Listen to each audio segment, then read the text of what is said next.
Hi, my name's Josh Mahoney, Chief Market Analyst at Scope Markets. This is a preview for Thursday's interest rate decisions from the ECB and the Bank of England, coming hot off the tails of the FOMC rate decision. All in all, we're expecting to see all three of them keep rates steady, but it's all about the outlook for 2024. And let's look at some of the underlying data to drive expectations coming into these meetings. First and foremost, in terms of where we're looking in the economic front, we can see the composite reading on the PMI number for the UK up into expansion territory once again, 50.1.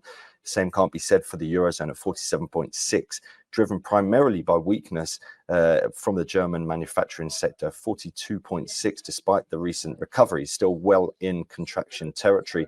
And unfortunately, the weakness of the manufacturing sector is particularly a problem for the German economy, because we have around about 20% or just lower than that of the German GDP coming down to manufacturing. That is double what we're seeing in the UK. So the fact that manufacturing has been a big problem over the course of the past year and a bit, that really hits the Eurozone harder than it does the likes of the UK, which is more heavily reliant on the services sector.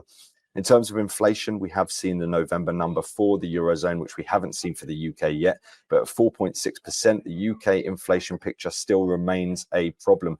2.4% for the Eurozone. So we've got more of a question mark about whether we're going to see a below target figure and whether we're going to undershoot this reading, rather than a concern that we will reach the 2% target. That seems nailed on as we head forward, and the downward trajectory, of course, might go well beyond that 2% target. So I think soon enough we're going to see the ECB have to take action and start to ease.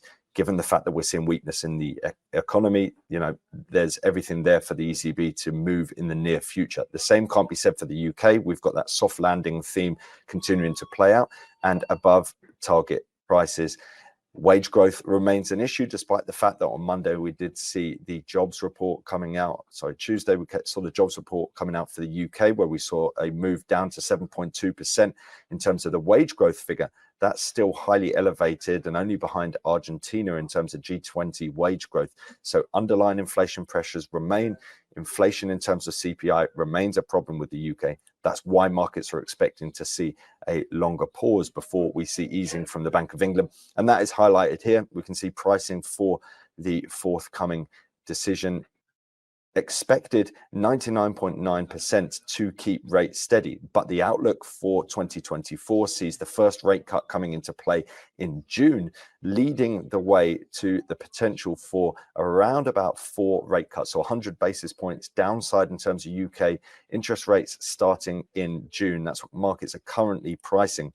Switch to the ECB, and we can see that the expectation is for a first rate cut in March, with the expectation that we're going to see more like 125 to 150 basis points of downside over the course of 2024. So that, all in all, put together, points towards the UK interest rates remaining above where current Eurozone interest rates are by the end of 2024. So we're seeing a widening of that interest rate differential between the ECB and the Bank of England over the course of next year. How much of this is priced in?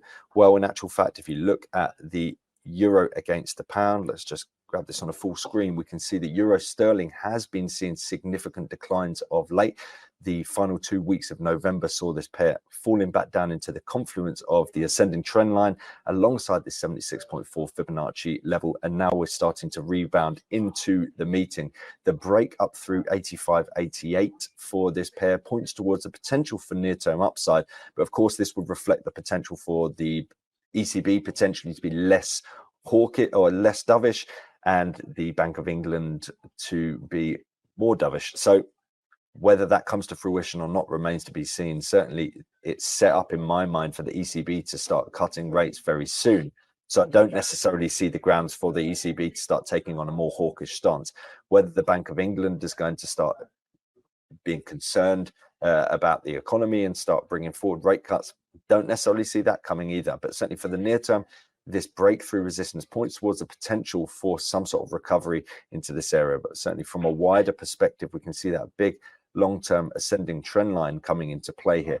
Is this going to force the price upwards following this recent decline, or are we ultimately going to break down through trendline support as we look forward to a period where everyone's going to get excited about the ECB cutting rates, but if the Bank of England has to face up with inflation failing to come down towards target quickly enough, then we could see the pound strengthening once again. So certainly this confluence of trendline support and that 76.4 Fibonacci level at the moment pointing towards upside for euro sterling. Whether that holds over the longer term remains to be seen.